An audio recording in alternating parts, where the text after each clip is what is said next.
সবাইকে জয় যিশু। একমাত্র ঈশ্বরেরই গৌরব ও মহিমা হোক, আমেন। আমি আপনাদের প্রত্যেককে হৃদয় দিয়ে স্বাগত জানাচ্ছি আমার এই চ্যানেল জীবন্ত ঈশ্বরের মণ্ডলীতে। আমি ঈশ্বরকে সদা সর্বদাই ধন্যবাদ দিয়ে থাকি সেই সব মানুষগুলোর জন্য যারা প্রতিদিন ঈশ্বরের ধন্যবাদ ও গৌরব করছেন আর প্রতিদিন তার জীবন্ত বাক্যের শিক্ষায় শিক্ষিত হচ্ছেন। প্রভু আপনাদের প্রত্যেককে তার জ্ঞানে জ্ঞানবান করুন, আমেন। কেননা এই মন্দ যুগে একমাত্র ঈশ্বরের বাক্যই আমাদের গড়ে তুলবে ও সমস্ত মন্দ থেকে রক্ষা করবে। আমি আবারও বলছি, কেননা এই মন্দ যুগে একমাত্র ঈশ্বরের বাক্যই আমাদের গড়ে তুলবে ও সমস্ত মন্দ থেকে রক্ষা করবে। তাই হোক, আমেন। আমরা দেখি ইব্রিয় 12:11 কোনো শাসনই আপাতত আনন্দের বিষয় বোধ হয় না, কিন্তু দুঃখের বিষয় বোধ হয়। তথাপি তদ্বারা যাহাদের অভ্যাস জন্মিয়াছে তাহা পরে তাহাদিগকে ধার্মিকতার শান্তিযুক্ত ফল প্রদান করে। অর্থাৎ যারা যারা ঈশ্বরের বাক্যের দ্বারা ঈশ্বরের শাসন গ্রাহ্য করেছে তারা অবশ্যই শান্তিযুক্ত ফল পাবে। হালেলুয়া। আমরা আর একটা বাক্য দেখি। আমরা দেখি 1 করন্থীয় 15:2 আমি তোমাদের কাছে যে কথাতে সুসমাচার প্রচার করিয়াছি তাহা যদি ধরিয়া রাখো তবে পরিত্রাণ পাইতেছ, নচেত তোমরা বৃথা বিশ্বাসী হইয়াছ। আমি আবারও পড়ছি, আমি তোমাদের কাছে যে কথাতে সুসমাচার প্রচার করিয়াছি তাহা যদি ধরিয়া রাখো তবে পরিত্রাণ পাইতেছ, নচেত তোমরা বৃথা বিশ্বাসী হইয়াছ। অর্থাৎ যারা যারা ঈশ্বরের বাক্য গ্রহণ করেছে শুধুমাত্র তারাই পরিত্রাণ পাবে, আর তাদের বিশ্বাস বৃথা যারা যারা ঈশ্বরের বাক্য গ্রহণ করছে না, অর্থাৎ ঈশ্বরের দেওয়া জ্ঞান বুদ্ধিতে চলছে না। তাই তো আমি বলেছিলাম যে একমাত্র ঈশ্বরের বাক্যই আমাদের এই মন্দযুগ থেকে রক্ষা করতে ও বিশ্বাসে বলবান করতে সাহায্য করবে। হালেলুয়া। দেখুন, আপনার কাছে কেউ থাকুক বা না থাকুক তাতে কোনো যায় আসে না, কিন্তু যদি আপনার সাথে ঈশ্বরের বাক্য থাকে, অর্থাৎ আপনার হৃদয়ে যদি ঈশ্বরের বাক্য থাকে, তাহলে আর কোনো চিন্তা নেই। কেননা সকল চিন্তার অতীত যে ঈশ্বরের শান্তি তা আপনার মন ও হৃদয় খ্রিস্ট যিশুতে রক্ষা করবে, আমেন। তাই তো আমি প্রত্যেককে বলি যে যেমন আপনারা প্রত্যেকে প্রতিদিন ঈশ্বরের এই জীবন খাদ্য গ্রহণ করছেন, তেমনি অন্যদেরও সুযোগ করে দিন যেন তারাও ঈশ্বরের বাক্যের শিক্ষায় শিক্ষিত হতে পারে। আর একটা কথা, যারা নতুন তাদের জন্য বলে রাখি, যেমন প্রতিদিন সকাল 10টায় আমার ভিডিও আসে, তেমনি ঠিক প্রতিদিনই সন্ধ্যে 7টায় আমার দেওয়া শর্ট ভিডিও আসে, যার দ্বারাও আমি ঈশ্বরের বাক্যের শিক্ষা দিয়ে থাকি। তাই আপনারা প্রত্যেকেই দেখুন ও অন্যদেরকে দেখার সুযোগ করে দিন। ঈশ্বরের রাজ্যের কাজ করার শক্তি ও বুদ্ধি ঈশ্বর আপনাদের প্রত্যেককে দিন, আমেন। আসুন আমরা প্রার্থনা করে আজকের অনুষ্ঠান শুরু করি।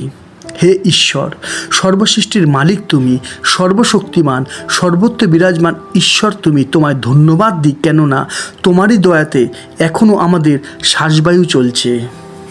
প্রভু, আমি প্রার্থনা করি তুমি আমাদের এই হৃদয়কে পরিবর্তন করো।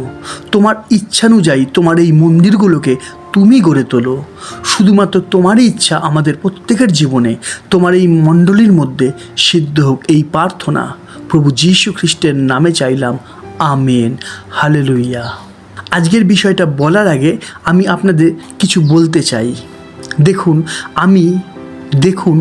যেমন আমি সব সময় বলে থাকি যে পুরাতন নিয়মে ঈশ্বর ভাববাদীদের দ্বারা কথা বলতেন, নতুন নিয়মে ঈশ্বর প্রভু যিশুর দ্বারা কথা বলতেন, তারপর প্রভু যিশুর শিষ্যদের দ্বারা ঈশ্বর কথা বলতেন, আর এখন একমাত্র এই বাইবেলের বাক্যের দ্বারাই ঈশ্বর আমাদের সঙ্গে কথা বলে থাকেন, আর কোনো উপায় নেই।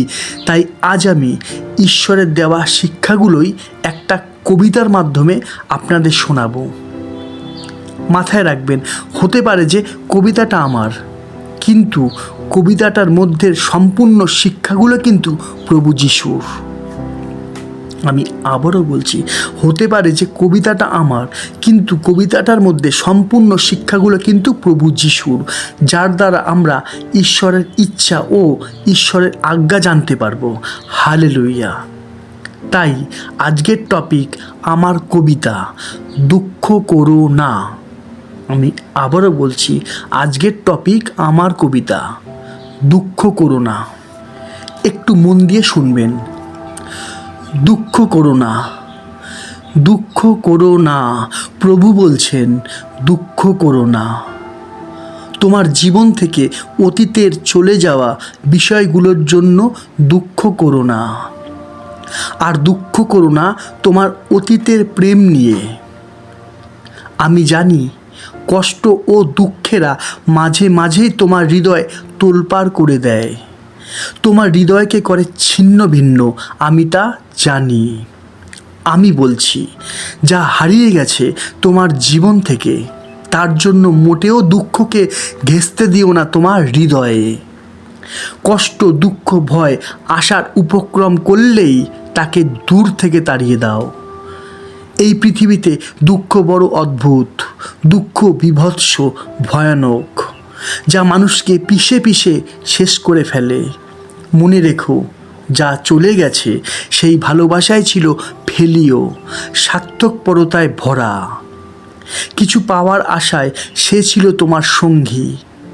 দুঃখ করো না, আমি বলছি দুঃখ করো না। আমার দেখানো এই পথে চলতে তুমি দুঃখ করো না। সাহস হারিও না জীবনের যে কোনো ঝড়ে। দুঃখ যতই কষ্টদায়ক হোক না কেন, বাক্যের দ্বারাই তাকে নির্মূল করো। তাকে ভুলেও প্রশ্রয় দিও না তোমার জীবনে।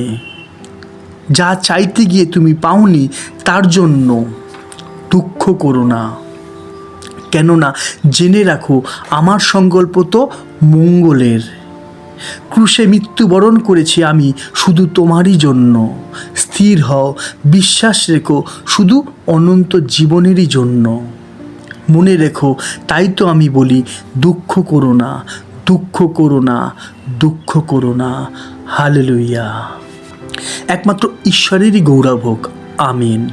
দেখুন, আমি তো কোনো কবি নয়, তাই আশা করছি আমার কবিতা ভালো না লাগলেও আপনাদের অবশ্যই প্রভুর দেওয়া শিক্ষাগুলো ভালো লাগবেই, কেননা ঈশ্বরের বাক্য জীবন্ত। হালেলুয়া। ইচ্ছা হলো তাই লিখলাম ও আপনাদের শোনালাম। আর একটা কথা, কবিতার মধ্যে দেখানো অধ্যায়পদগুলো আপনারা অবশ্যই বাইবেল থেকে দেখে নেবেন। কেননা একটু ভেবে দেখুন, একটু ভেবে দেখুন, কোনো বাচ্চা স্কুলে যায় শিক্ষা গ্রহণ করতে, কিন্তু সাথে বই নেই, বিষয়টা কেমন হবে, তাই না? ঠিক সেইভাবেও এই জীবন্ত মণ্ডলীতে এসে শিক্ষা গ্রহণ করার সময় আপনারা অবশ্যই সাথে বাইবেল রাখবেন ও সমস্ত অধ্যায়পদগুলো মিলিয়ে দেখে নেবেন। আমি আবারও ঈশ্বরকে ধন্যবাদ দিই তার একটা জীবন্ত শক্তিশালী বাক্যের জন্য, যা তিনি প্রচুর রূপে আমাদের প্রত্যেকের জীবনে উপচিয়ে দিয়েছেন। হালেলুয়া। প্রভু যিশু, তুমি পরম ধন্য ও একমাত্র সম্রাট, রাজত্বকারীদের রাজা ও প্রভুত্বকারীদের প্রভু, অমরতার একমাত্র অধিকারী। তোমার এই সমাতার ও অনন্তকাল স্থায়ী পরাক্রম হোক যুগ পর্যায়, যুগে যুগে। আমিন। ঈশ্বরের শান্তি, ঈশ্বরের বাক্যে বিশ্বাসী প্রত্যেক ভাই বোনদের গৃহে বর্তুক। আমিন। আজ এতটাই। আবার দেখা হবে ঈশ্বরের জীবন্ত বাণীর নতুন কোনো শিক্ষা নিয়ে। ততক্ষণ সবাইকে জয় যিশু, জয় যিশু, জয় যিশু।